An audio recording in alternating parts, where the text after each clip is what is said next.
Good afternoon and welcome. So, this is the last question of the environment जिसका नाम है genetic engineering. और अगर आपके कोई क्वेश्चंस हो कि यार ये कवर करना रह गया तो आप कमेंट करो, मैं उस पे भी वीडियो बनाऊंगा। मतलब बहुत रहे थे, लेकिन मैंने जो मेन है जो ज़्यादा आ सकते पेपर के अंदर बस वो क्वेश्चंस लिए। एक्चुअल में इन्वायरमेंटल लॉ के अंदर तो बहुत सारे कंसेप्ट आते, बट अपन ने सिर्फ इम्पोर्टेंट वाले लिए। सो genetic engineering introduction. In India, genetic engineering, specifically genetically modified organisms or GMOs, is not just a matter of science but a highly regulated legal domain. मतलब इंडिया के अंदर जो जेनेटिक इंजीनियरिंग है और उसको स्पेसिफिकली जेनेटिकली मॉडिफाइड ऑर्गेनिजम्स भी बोलते, तो ये सिर्फ एक साइंस का मैटर नहीं है, बल्कि ये रेगुलेट किया जाता है लॉ द्वारा भी। The primary goal of this law is to prevent biological pollution and ensure that modified organisms do not irreversibly damage the natural ecosystem or human health. मतलब इसका जो प्राइमरी गोल है ये लॉ बनाने का जेनेटिक इंजीनियरिंग पे, तो वो है कि जो भी बायोलॉजिकल पोल्यूशन होता है इससे वो रोका जाए, और ये इंश्योर करा जाए कि जो भी मॉडिफाइड ऑर्गेनिजम्स बनेंगे जेनेटिक इंजीनियरिंग द्वारा, तो वो इरिवर्सिबल डैमेज कॉज ना करे नेचुरल इकोसिस्टम को या फिर ह्यूमन हेल्थ पे। मैं एक एग्जांपल देता कि बहुत बार जो अपने क्रॉप्स रहते, तो वो भी जेनेटिकली मॉडिफाई किए जाते ताकि ज़्यादा ये प्रोडक्शन हो और ज़्यादा हार्वेस्ट निकले। ये किया जाता बहुत बार, बट ये इनको मॉनिटर करना इसलिए ज़रूरी है लॉ द्वारा, ताकि ये ऐसे कुछ अलग ही प्रजाति के क्रॉप्स ना बना दे, जिससे फिर आदमी ने उसको मतलब इनटेक करने के बाद उससे उसको कुछ मतलब ह्यूमन हेल्थ पे इम्पैक्ट पड़े, या फिर जो नेचुरल इकोसिस्टम है क्रॉप्स वगैरह की उन पे कुछ इम्पैक्ट पड़े। The legal framework is establish under, हाँ अगर किसी का साइंस फील्ड से होना तो आपको मेंडेलिव के बारे में याद होगा, मॉलिक्यूलर इनहेरिटेंस। वो उसके अंदर ये जेनेटिक इंजीनियरिंग के बारे में ही था, मतलब वो जेनेटिकली मॉडिफाइड क्रॉप्स बनाता था, hybrid crops. The legal framework is established under the Environment Protection Act 1986, specifically through the rules for manufacture, use, import, export, and storage of hazardous microorganisms, genetically engineered organisms, or cells, 1989, commonly known as the 1989 rules. मतलब जो भी laws है वो establish किए गए environment protection act 1986 के अंदर, और वो स्पेसिफिकली एक रूल्स बनाए गए, जैसे रूल फॉर मैन्युफैक्चर, उसके बाद यूज़ के लिए इनके इंपोर्ट एक्सपोर्ट के लिए, उसके बाद इनका storage of hazards micro organism या फिर जेनेटिकली इंजीनियर्ड ऑर्गेनिजम्स और सेल्स। 1989 के रूल्स के अंदर ये सब दिया गया। The 1989 rule, the core regulation. This rule cover everything from large-scale agriculture, genetically modified organisms like Bt cotton, to laboratory-level gene splicing. They mandate that no person shall import, export, transport, manufacture, process, use, or sell any genetically modified organisms without approval of designated authorities. मतलब ये rule के अंदर पहले तो सब आता था, मतलब लार्ज स्केल एग्रीकल्चर जीएमओ से लेकर, जैसे बीटी कॉटन से लेकर, जो भी लेबोरेटरी लेवल पे बनते थे जीन स्प्लाइसिंग करके वो भी। और इन्होंने ये मैंडेटरी कर दिया कि कोई भी व्यक्ति बिना अप्रूवल ऑफ डेजिग्नेटेड अथॉरिटी के इनको इंपोर्ट नहीं कर सकता, एक्सपोर्ट नहीं कर सकता, ट्रांसपोर्ट नहीं कर सकता, इनको मैन्युफैक्चर नहीं कर सकता, ना इनकी प्रोसेस रन कर सकता, ना इनको यूज़ कर सकता, ना ही इनको सेल कर सकता, ये जेनेटिकली मॉडिफाइड ऑर्गेनिजम्स को। So scope. It applies to genetically engineered organisms, microorganisms and even cell cultures used for research or commercial production. ये इनको अप्लाई होता। Then the precautionary principle. The law operates on the basis that GMOs are potentially hazardous until proven otherwise through rigorous field trials and biosafety assessment.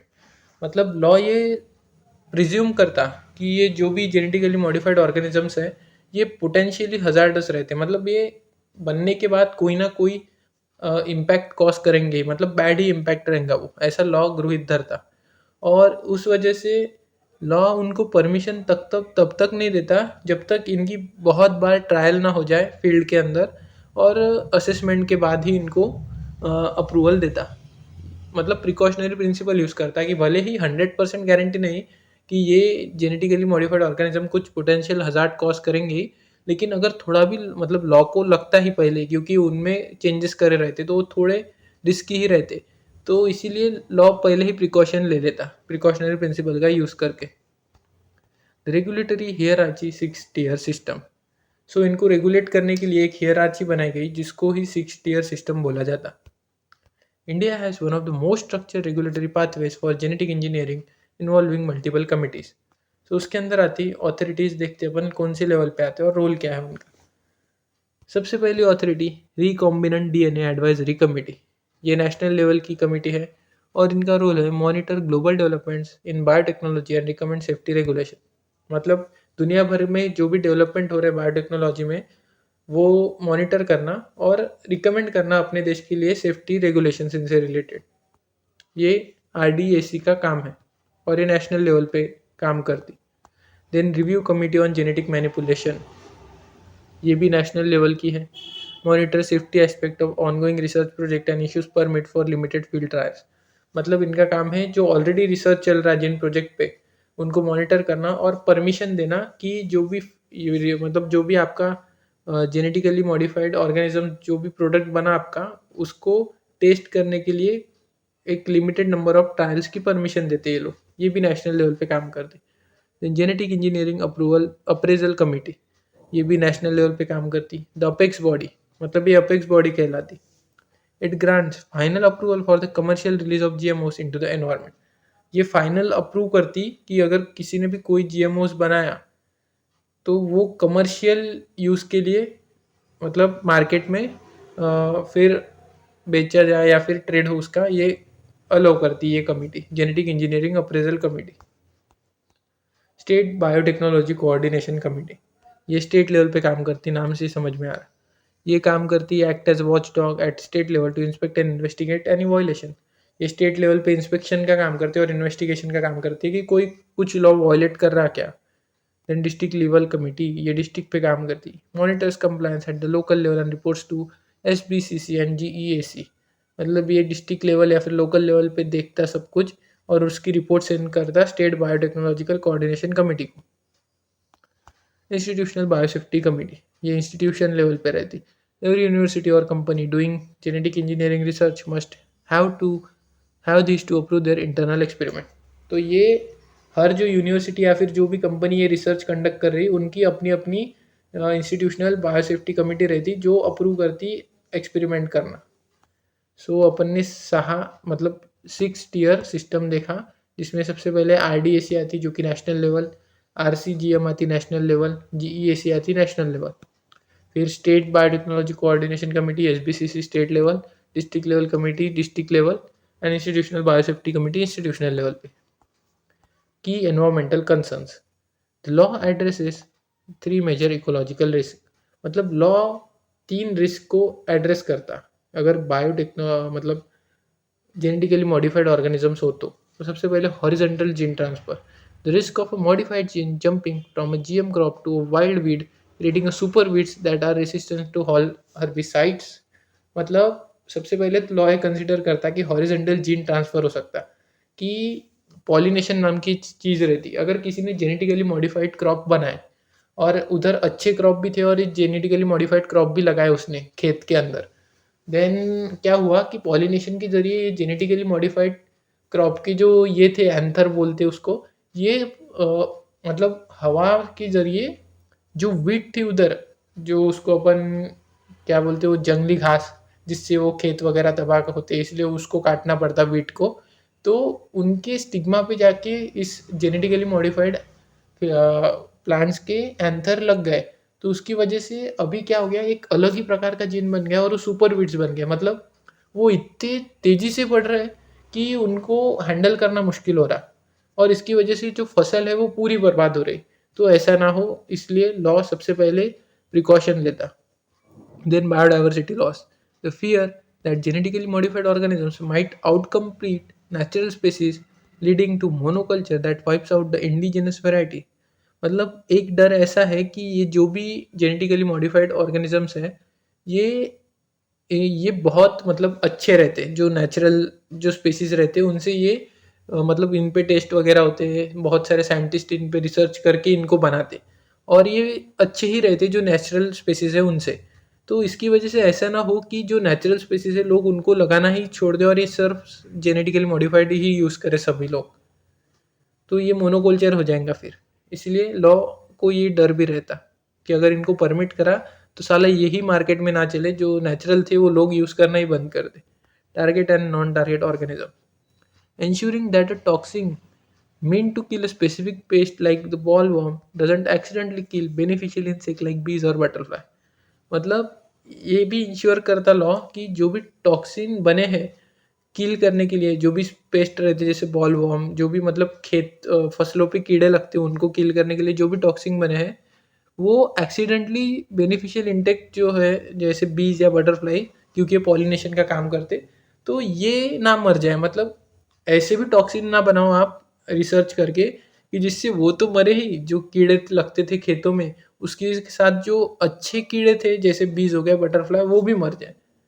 सो इसीलिए law पहले ही precaution लेता। Horizontal gene transfer, biodiversity loss, target and non target organisms. Liability and redressal. If a company or a scientist releases a GMO into the environment without permission or if it causes unforeseen damage, मतलब अगर कोई भी scientist या कोई भी company बिना permission लिए ही उसको मार्केट के अंदर या फिर इन्वायरमेंट के अंदर रिलीज कर देती है और उससे कुछ ऐसा डैमेज हो जाता है जो फिर से रिकवर ना किया जा सके, तो section 50 of environment protection act के तहत उनको 5 साल तक की जेल या फिर 1 लाख तक का फाइन हो सकता। Then Cartagena protocol, India is a signatory to this international treaty which governs the biosafety of transboundary movements of GMOs. This means India must ensure that export-import GMOs are labeled and handled safely.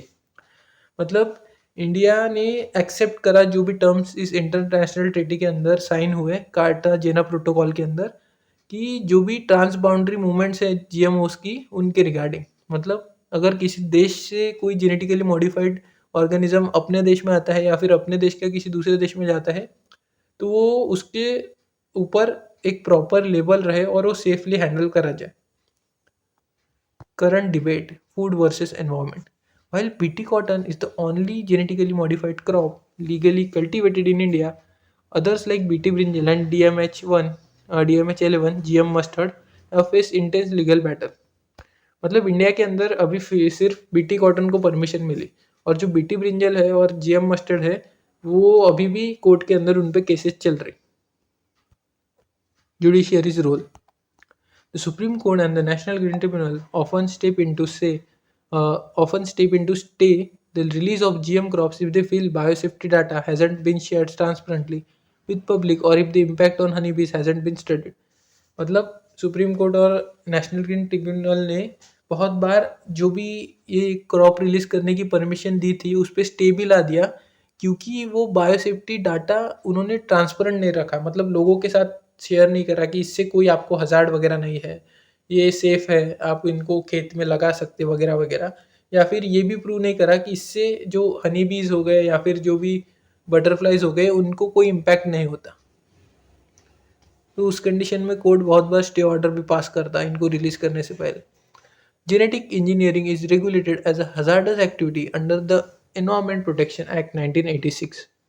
For your answer, focus on GEAC Genetic Engineering Appraisal Committee adds the ultimate decision maker 1989 rules as the primary statutory instrument, mentioning Cartagena Protocol shows a good understanding of the international link।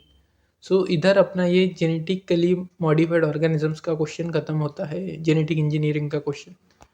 So simple है, आपको क्या करना है, सबसे पहले ये आए तो ये 1989 के रूल्स के बारे में लिख देना थोड़ा, देन ये हियरार्ची सिस्टम इसको थोड़ा एक्सप्लेन कर देना, देन ये कंसर्न्स 3 इसको लिखना, देन लायबिलिटी, ये कार्टाजेना प्रोटोकॉल इसके बारे में, और जो डिबेट चल रही है उसके बारे में। So thanks for watching the video. इधर अपना एनवायरमेंटल लॉ खत्म होता है, अभी अपन स्टार्ट करेंगे आर्बिट्रेशन एंड एडीआर।